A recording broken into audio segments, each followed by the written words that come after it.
지금까지 들어온 주요 뉴스 정리합니다. 오늘도 김영민 아나운서와 함께합니다. 어서 오십시오. 네, 점심 먹고 한잔 하면서 듣는 영민한 뉴스 시간입니다. 예, 한동훈 법무부 장관이 비대위원장, 국민의힘 비대위원장직을 수락할 의사가 있다. 그런 뜻을 비췄다고요? 네, 맞습니다. 한동훈 법무부 장관이 어제 국회 법제사법위원회 전체 회의 출석에 앞서서 기자들과 만나서 자신이 비대위원장 후보로 거론되는 것에 대한 입장을 밝혔습니다. 인트로에서 들으셨겠지만 세상 모든 길은 처음에는 다 길이 아니었다. 많은 사람이 같이 가면 길이 되는 것이다 라고 말했는데요. 그러면서 진짜 위기는 경험이 부족해서 라기보다 과도하게 계산하고 몸살일 때 오는 경우가 더 많았다고 덧붙였습니다. 그리고 국민의힘이 비대위원장직 제안해올 경우에는 수용하겠다는 의지를 드러낸 것으로 풀이가 되는데 일각에서 지금 윤석열 아바타다라고 비판하는 데 대해서는 한 장관은 지금까지 공직 생활하면서 공공선을 추구한다는 한 가지 기준으로 살아왔고 그 과정에서 누구도 맹종한 적 없고 앞으로도 그럴 거라고 반박했습니다. 그러면서 모든 공직자와 정치인은 국민을 위해 일하고 협력하는 관계인데 주로 민주당에서 그런 이야기를 하는데 자신들이 이재명 대표를 맹목적으로 추정하고 절대 복종하니까 남들도 그럴 거라고 생각하는 것 같다라고 민주당을 비판했습니다. 네, 국민의힘이 오늘 상임 고문단 오찬 간담회를 갖는데 역시 한동훈 비대위에 대한 논의를 하겠죠? 네, 그렇습니다. 서울 여의도의 한 식당에서 국민의힘이 상임 고문단 오찬 간담회 지금 갖고 있는데요. 윤재욱 원내대표 겸 당대표 권한대행이죠. 그리고 이만희 사무총장 등은 상임 고문들 만나서 지금 김기현 전 대표 사퇴에 따른 비대위원장 인선 문제 논의하게 됩니다. 유력한 비대위원장 후보 한동훈 법무부 장관인데 여기에 대한 원로들의 다양한 의견이 나올 것으로 예상됩니다. 지금 윤재욱 권한대행은 지난 14일에 중진 연석회의, 15일 의원총회, 18일 의원 당협위원장 연석회의 잇따라 열고 이 비대위 관련한 당내 의견을 폭넓게 수렴하는 모습입니다. 네. 법원이 윤석열 대통령이 검찰총장 시절에 받은 징계를 취소해야 한다고 판단했다고요?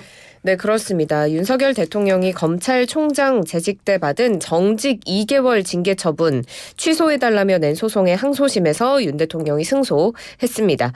서울고법 행정 1-1부는 어제 윤 대통령이 법무부 장관을 상대로 낸 징계 처분 취소 청구 소송에서 원고 패소로 판결한 원심 뒤집고 피고가 원고에게 한 징계 처분 취소한다고 밝혔는데요. 윤 대통령이 검찰총장 시절이던 2020년 12월에 추미애 장관이 재직 중이던 법무부에서 정직 2개월의 징계를 받은 바가 있습니다. 이 징계 사유는 주요 재판부 사찰 의혹 문건 작성과 배포, 채널A 사건 감찰 수사 방해, 또 검사로서의 정치적 중립훼손 등 4건이었습니다. 윤 대통령이 이에 불복해서 행정소송 제기했는데 2021년 10월에 1심에서는 이 징계가 유효하다라고 본 바 있습니다. 그러니까 1심 결과랑 다른 결과가 나온 거네요. 네, 맞습니다. 1심 재판부에서는 징계 사유 중에 정치적 중립 훼손을 제외한 모든 사유가 인정돼서 징계는 유효하다라고 판단을 했는데 그러면서 재판부는 이를 면직 이상의 징계도 가능한 중대 비위라고 규정했습니다. 정직 2개월 징계도 가볍다라는 취지였는데 항소심 재판부는 이와 정반대의 판결을 내렸습니다. 징계 절차가 적법하게 이루어지지 않았다라고 봤는데 추 전 장관의 징계 절차 관여가 검사징계법상 제척 규정과 적법 절차 원칙에 어긋나고 그리고 기피 신청에 대한 의결 그리고 징계 의결의 정족수 요건도 못 갖췄고 또 윤 대통령의 방어권도 충분히 보장되지 못했다고 봤습니다. 네, 다음 소식 알아보겠습니다. 더불어민주당에서 공천 부적격자 속속 공개되고 있는데 당사자들 반발도 만만치 않다고요? 네, 일부 인사들이 이의를 제기하고 있습니다. 이 사람들 모두 지금 친명계 의원들이 지역구 도전장을 내는데 여기에 같이 도전하는 비명계 인사들이기 때문에 공정성 논란이 불거진 건데요. 지금 부적격 판정을 받은 최성 전 고양시장, 김윤식 전 시흥시장 어제 국회에서 공동 기자회견 열고 이를 비판했습니다. 이 최 전 시장은 친명계 초선인 한준호 의원의 지역구인 경기 고양을에 출마를 준비해 왔는데 이 최 전 시장은 고양시장 시절에 당정 협력에 일절 불응했다는 이유로 부적격 통보 받았다면서 도저히 받아들일 수 없다라는 입장입니다. 그리고 김윤식 전 시흥시장은 검증위가 지난 총선에서 경선에 불복했다면서 부적격 통보를 해왔는데 경선 치르지도 않았는데 어떻게 경선 불복죄가 있을 수 있느냐라고 반발했습니다. 이 김 전 시장이 당 사무총장인 조정식 의원 지역구인 경기 시흥을 출마를 준비해왔는데요. 지난 총선 때 조 의원이 전략공천이 되자 이에 반발해서 법원에 공천 효력 정지 가처분 신청을 낸 적이 있습니다. 네, 오늘 국회 본회의가 열립니다. 내년도 예산안 처리 이거 어떻게 될까요?